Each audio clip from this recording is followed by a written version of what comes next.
Well, it's been a few months since our last video, and while we didn't plan for that to happen, we had some unexpected family stuff come up that required us to make the trek from North Idaho back down to Southern California. It's been an interesting past few months to say the least, but before we share what some of that looked like, we wanted to recap how our first season of RV life on the road went, since that is where we left off. For those who haven't been following our journey, we're Alex and Chantal. Oh, and this is Jasper. We relocated from California to Idaho about a year and a half ago in this RV. Did we have any RV experience? No. Did we know anyone in Idaho? Also no. Were we a little crazy for starting this in the middle of winter? Maybe. But we set off on a new adventure and have been enjoying this new chapter of our lives. Now, if you watched our previous videos, then you'll remember how life on the road was going for us. But now, let me show you how the rest of it went.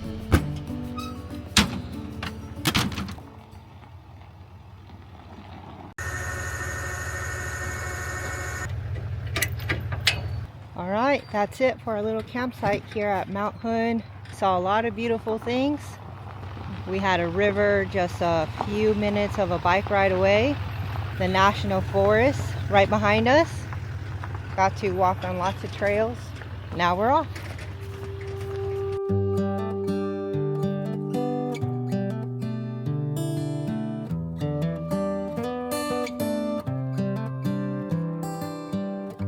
What's up, guys? So we are on our way to Fort Stevens State Park. We'll be camping there for like a week and moving further south to like Pacific City. We're staying at 1,000 Trails there, and then from there we'll continue heading south to Crater Lake, another state park. I forgot the name of it. It's like 30 minutes or so from actual national park. Right. So we'll be there, and then we'll be on the doorstep of Cali, going back to Cali. Honey, please. Sorry. Please. But yeah, so that's the plan. Headed to Fort Stevens right now. There's a lake, right? There's a lake. Supposed to be a lake. There's an ocean. I think it's like the Pacific Ocean or something. Right?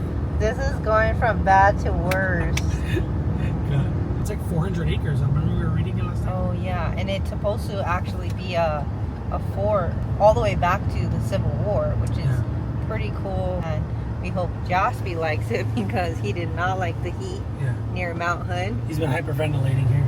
Yeah. But he's got that 5-inch mean coat, so. So hopefully he likes the weather near the coast. Prefers below zeros. Yeah, he knows. Not triple digits. Yeah.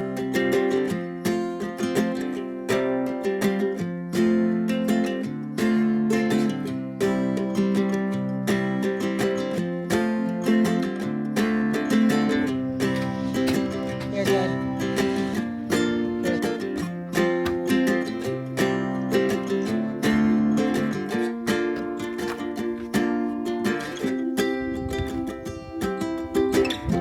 Alright, we're all set up here at Fort Stevens State Park. Oh, and it's a lot cooler, huh? Oh, it's like 68 right now. I know. Jasper is going to love it. We decided to go for a little walk, stretch our legs after our long drive. Just kidding. 3-hour drive.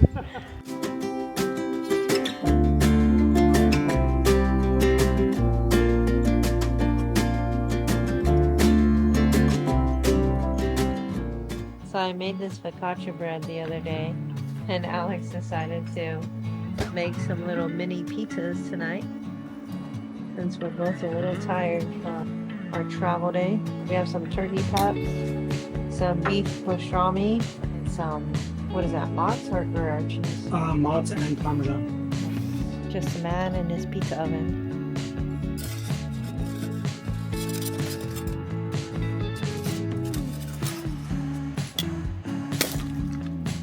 And meanwhile, the pizza's cooking. We can get a little fire started.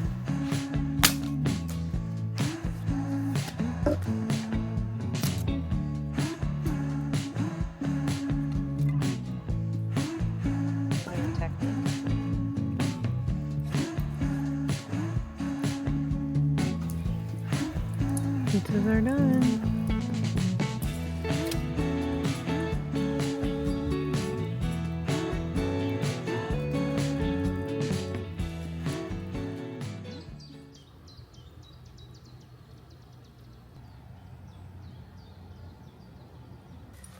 Alright, we're going to explore the area a little bit. We've been cooped up in the house all day because Alex has been working. Well, not inside the house, but...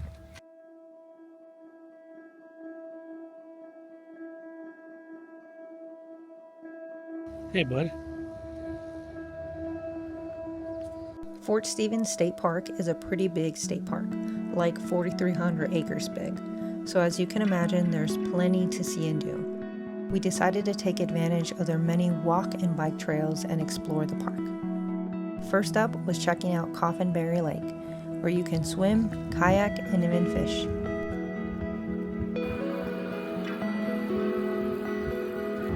Ripping it. 5 miles an hour.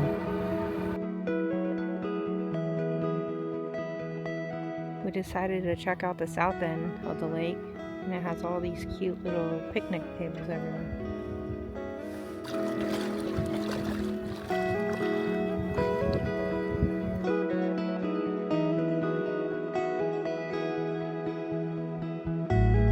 Now, Fort Stevens is located at the northernmost point of Oregon's coast.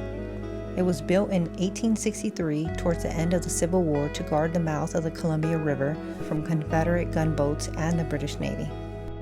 It continued to be used until 1947 with approximately 2,500 men stationed during World War II, and then in 1975, Oregon State Parks took over the site to create Fort Stevens State Park. Whoa, that was...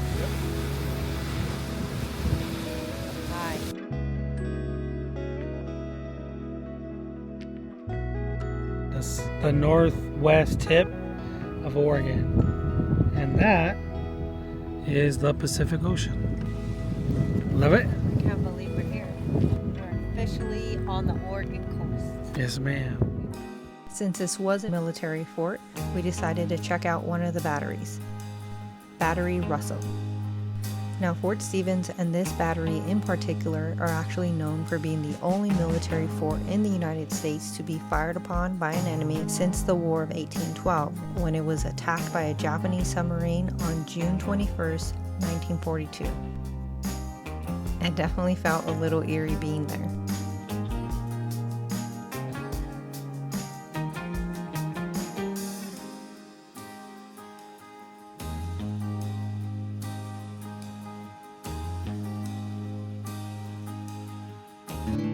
Fort Stevens is known for many things, including the shipwreck that happened in 1906 of Peter Iredale, a 4-masted steel ship that ran ashore and is now one of the most accessible shipwrecks on the West Coast. It has remained here, slowly decaying on the shore for more than a century, and at low tide you can actually walk up to the vessel's remains. So we came to this beach overlook right here the other day, but it was pretty cloudy. So we decided to come back tonight since the skies are clear, and we're gonna have dinner right here. Tell us what we have, Sugar. Just some good old beef meal. Decided to keep it simple tonight. Something warm by the water, some picadillo, one of my faves. And then we got some homemade bread to make it a little bit more nutritious. And then some sour cream. Jasper, my boy. And then we got this awesome view. Part of the shipwreck out there. How was it?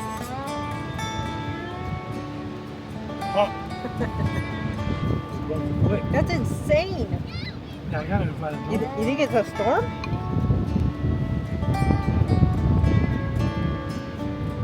Wow.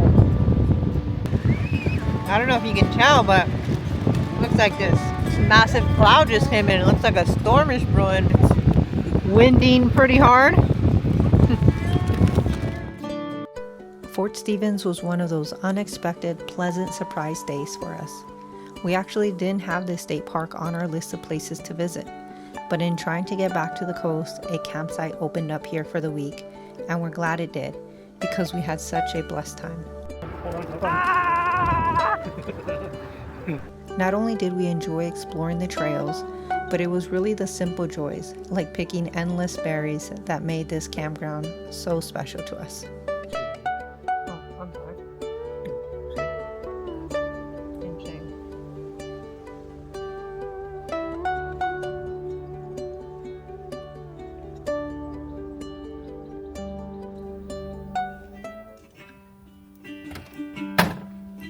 And just like that, it was time for us to move on. Tad bit too perfect. Alright, so we just left Fort Stevens State Park and we are now on our way to our next destination. Now we're headed to Pacific City. We're going to be staying at 1,000 Trails there. Yep, this is actually the furthest south that we've been in Oregon. When we came to visit Oregon almost 10 years ago for the first time, we had only made it to Cannon Beach, which we did get to visit the other day again, and that was nice. So Pacific City is the furthest that we will have traveled on the Oregon coast. Yeah, on the Oregon coast. So we're excited about that, and we should be there in about 2 hours, and we'll see you when we get there.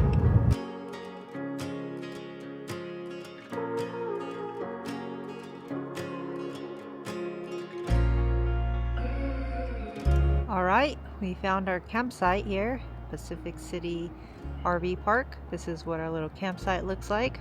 We have a nice little beach trail close by. It took us a little while to find our campsite because the loops here at this RV park, or this campground, some of them are pretty tight. So just keep that in mind if you ever plan to visit this one. It definitely tested our turning abilities in the RV, but Alex did great. I'm so proud of him.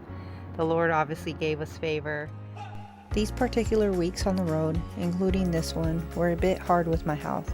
As I reflect on that time, I'm reminded that social media, including YouTube, can have the ability to make people's lives look perfect, including ours. But I can assure you that is far from the truth. As much as we have been blessed to experience some amazing things that we could have only imagined once before, our life is still far from perfect. And we know that to be true for others as well, no matter the highlights they may choose to share online. Life on the road can look glamorous, and while there are definitely some beautiful things that come with it, you don't always see the hard, including what may be going on in people's personal lives.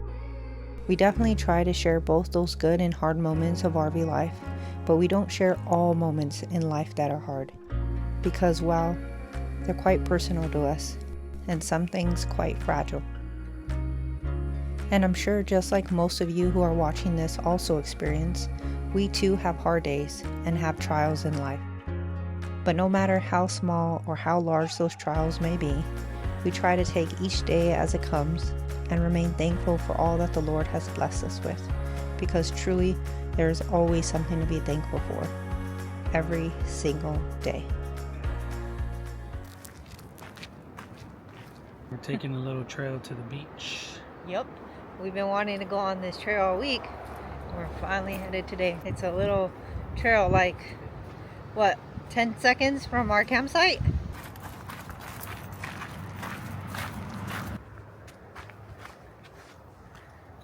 Oh, you can already hear the water. Oh yeah, just across the street, silly. Oh yeah, we're super close. Yeah. You could already see it.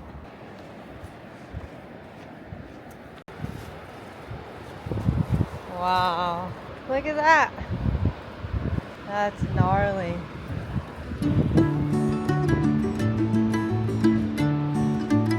Our stay here in Pacific City, Oregon was one of those more slow RV life weeks. We may have not done a lot, but looking back, it's hard not to see the faithfulness of the Lord, because He obviously knew exactly what we would need. Slow, but still sweet.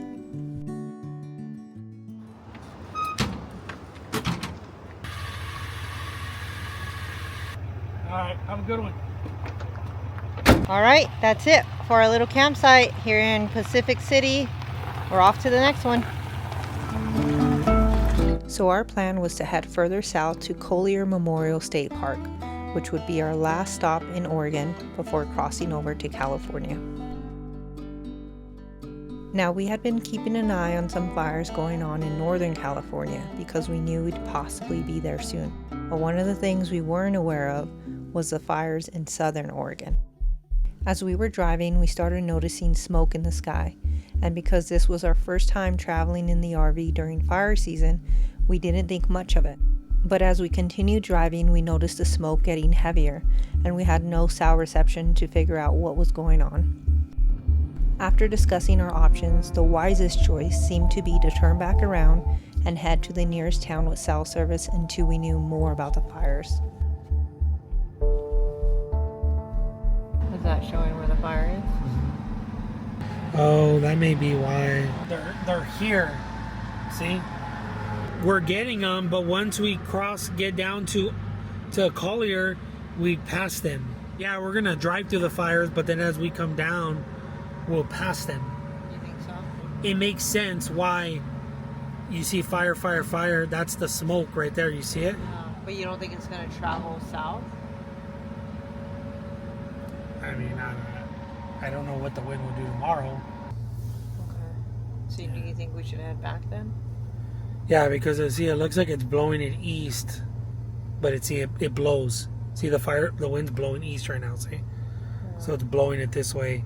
We would be right here in Chiloquin. La Pine is the other hot spot. See, that's where we're at right now, because there's little fires there. We would come here to Chiloquin. We need to figure out whether it makes sense to stay in that area till Thursday with a fire above us and a fire below us. Okay, little update. So it doesn't look like it's coming from the California fire. There's some other little spot fires around these Oregon mountains that we're in. I forgot the name of the mountain range, but looking at the weather app and the air quality and just the way the fire map and the wind, it looks like that section where we're at is kind of between both within a couple hours. So it doesn't seem to be any smoke in that area. So with that, we're gonna head back. It looks like we'll drive through this smoky area. It should clear up because it's already kind of late. It seems safe to go there. Air quality's fine right now. In the morning, we'll kind of monitor the weather again, see what's happening, and then make a decision from there.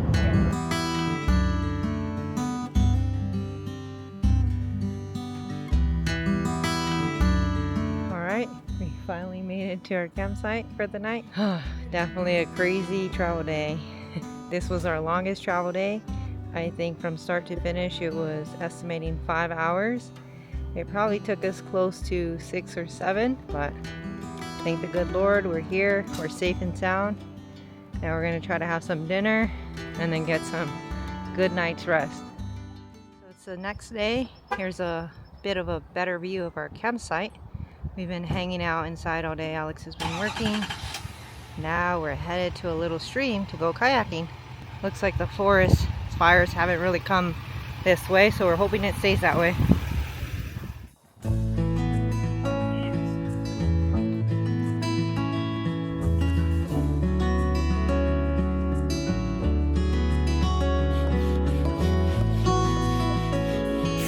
Are you ready to go kayaking? Yeah.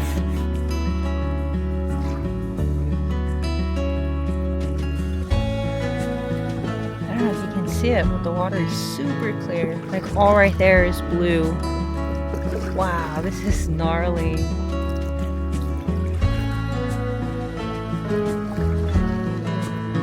You can see all the moss in there.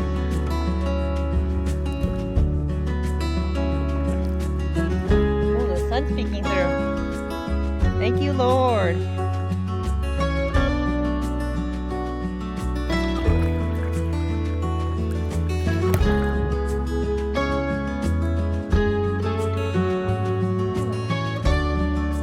Hey, sugar. Where are we? We're in the Caribbean right now, kayaking.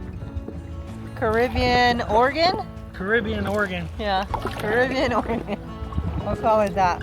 Crazy. I've never seen water like this. Spring Creek is known for having some crystal clear waters, and what's responsible for that here are the underground springs and something called mare eggs, a species of blue-green algae that only grow under very specific conditions. Those eggs give off the turquoise blue and even jade green colors that you see. And besides the beauty of the colors, the waters here are mellow, making it the perfect place to kayak. Jasper, the kayaker, you're doing such a great job, bud. We thank you for your efforts. Has been refusing to eat. He'll sure take this. Wow. Go figure. He's like, I only eat when I'm kayaking, guys.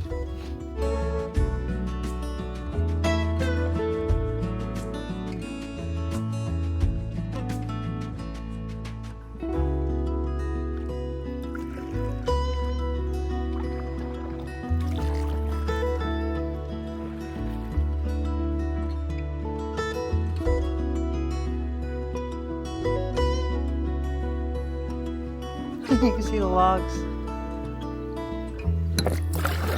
Trying to navigate these shallow waters. There's a log on your left. There's a little log under us.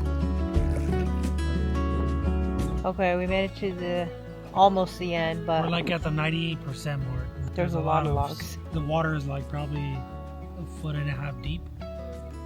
And there's a bunch of logs in the water, so if we were hard shell, that's one thing, but we're inflatable, so definitely don't want to poke the bottom.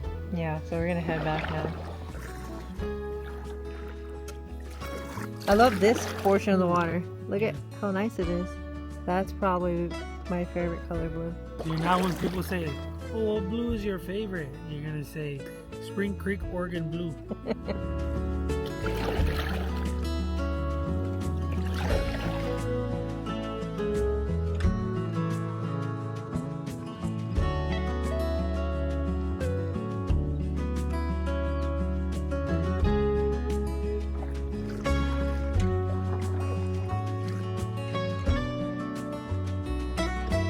Well, it's starting to rain on us. Yep, it's definitely rain. It's raining.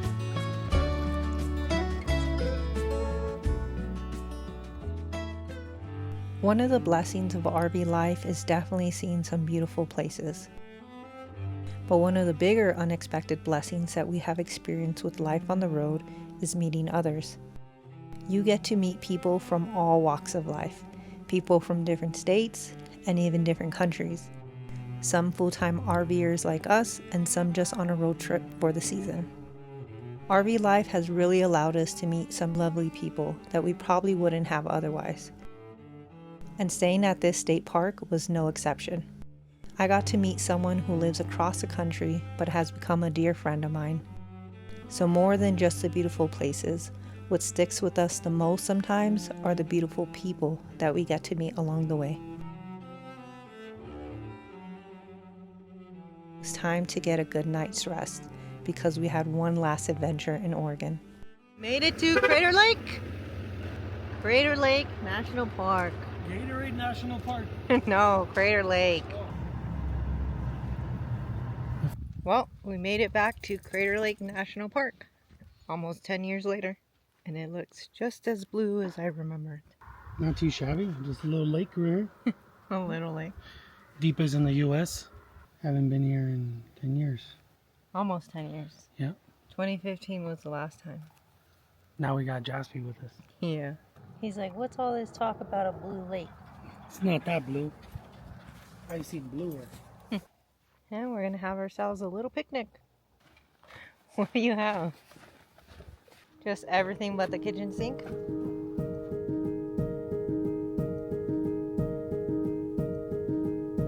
Life on the road can be unpredictable. Sometimes you don't know where you'll be staying, what places you might be seeing, or who you'll be meeting. But one thing we have learned with not just life on the road, but with life in general, is that you just never know what the Lord has in store for you. If you made it this far, we appreciate you watching. We hope you'll stick around and stay tuned for our next video where we continue to learn more lessons with life on the road.